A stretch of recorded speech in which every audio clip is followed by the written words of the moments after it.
Previously in my series on plotting, I discussed the 3-act structure most Western media is based on. In my last video, I gave a list of alternatives to the 3-act structure. I'm continuing the series on plotting by focusing on one of those alternatives, the Story Circle by Dan Harmon. Let's get into it. A brilliantly simple idea. I wish I could take credit for inventing it, but I can't. It's the brainchild of Dan Harmon, who created shows like Community and Rick and Morty. Before I continue, he did envision this method with screenwriting in mind.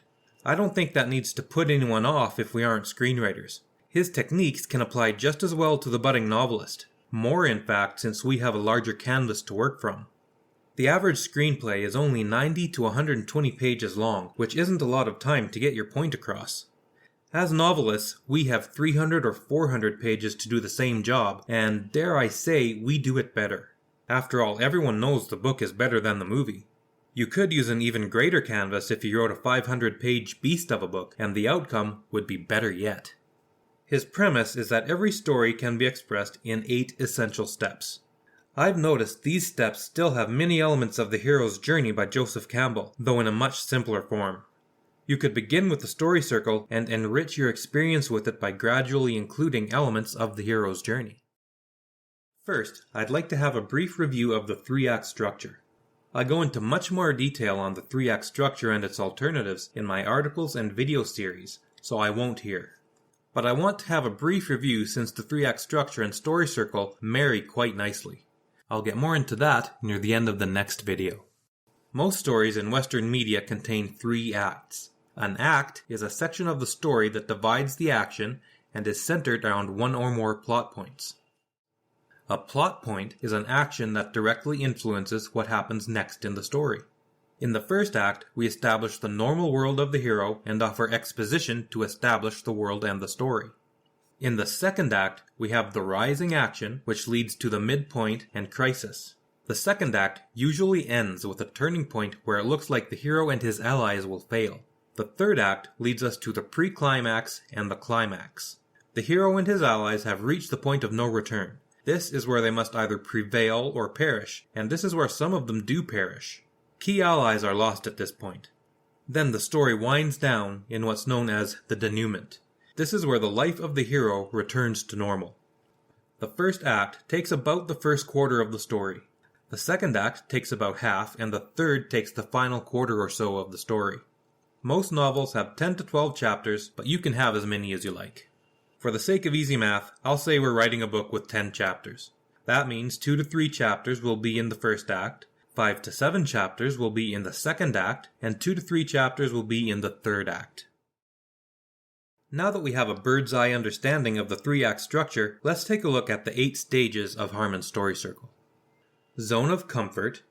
They want something. They enter into an unfamiliar situation. They adapt to their new situation. They get what they want. They pay a price. They return to their familiar situation. They are changed from the journey. In a 3-act story structure, stages 1 and 2 would fall into Act 1. Stages 3 to 6 would fall into Act 2, and stages 7 and 8 would fall into Act 3.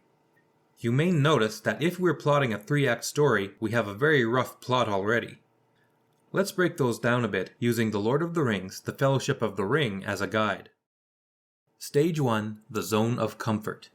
In Stage 1, the hero is in his normal world. This stage can be condensed into the word you. The you refers to the audience. They want to identify with a character, which is why they're reading your book. They'll default to the first character you show them, but they'll have a greater connection with one they have pity for.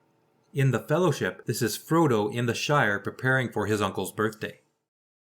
Stage 2, they want something. Every character needs something. In his book, Stein on Writing, writer, editor, and publisher Sol Stein says you should always make your character need something. They should need it urgently and as soon as possible. It doesn't matter what it is, as long as they're desperate for it. Even a glass of water will do.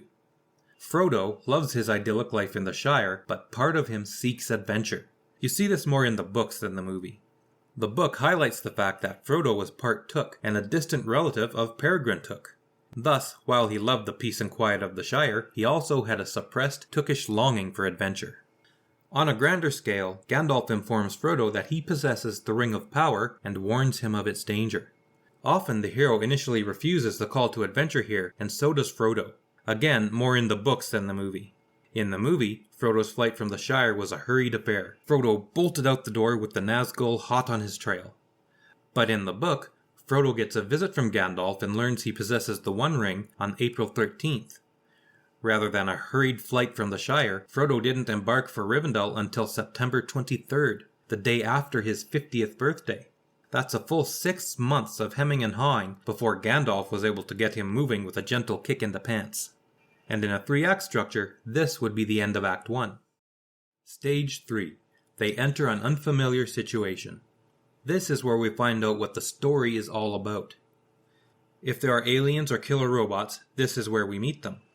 If it's a rom-com, this is where we would have the meet cute. The point is, whatever our story is about starts here. Before this point, our characters are going about their day, oblivious to what's about to befall them. One good tip is to imagine that your story is going to become a movie and draw the movie poster in your mind. The movie poster is a snapshot of this point in the story. Since we're using the Fellowship of the Ring as our example, let's look at the poster for the movie. What do you see? The first thing you see is Frodo with a look of dread foreboding on his face. There are many moments they could have chosen in the movie. Why that one? At this point, at the end of Act 1 and the beginning of Act 2, he learns he possessed the One Ring and was responsible as its bearer. We also see Merry, Sam, and Pippin over his shoulder.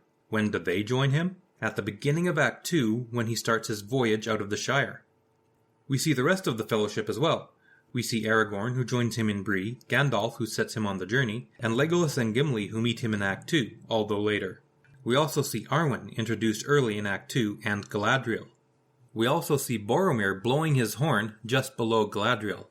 At the bottom of the poster, we see the 9, the mounted ring wraiths with swords drawn and in full pursuit. When are they introduced? That's right, we see them at the end of the first act and the beginning of the second.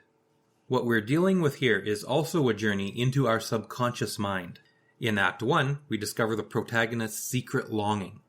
He or she may seem happy, but we learn of a secret desire they have that isn't being fulfilled. Act 2 is when the ego manifests and those desires are fulfilled. For Frodo, who secretly longed for adventure, this is where he gets it in spades. They adapt to their situation. In The Hero with 1,000 Faces by Joseph Campbell, this is called the Road of Trials. Don't confuse this with a training phase. It can include a training phase, but it's so much more. This is where the hero is thrust into the deep end and needs to sink or swim. In the Fellowship, this is where the hobbits are being chased by the ring wraiths in the forest. To escape, Frodo needs to leap onto the Buckleberry Ferry to cross the Brandywine River. This is where we strip all of our protagonist's illusions away from them. They're in the thick of it now, and no amount of pipeweed, pilfered mushrooms, or the gaffer's home brew can save them. Everything they thought they knew is worthless and stripped away. As the protagonists move deeper into the subconscious, they need to shed all the dead weight they've been carrying up to this point. They need to either adapt to their new world or die trying. Frodo grew up enthralled by Bilbo and his tales of high adventure, longing for his own someday. Now he learns what adventure really means. And that's it for this video. In the next video, I'll kick things off by examining Stage 5 in the Story Circle. I'll see you there. Until next time, good writing and Calamus Gladio Fortior.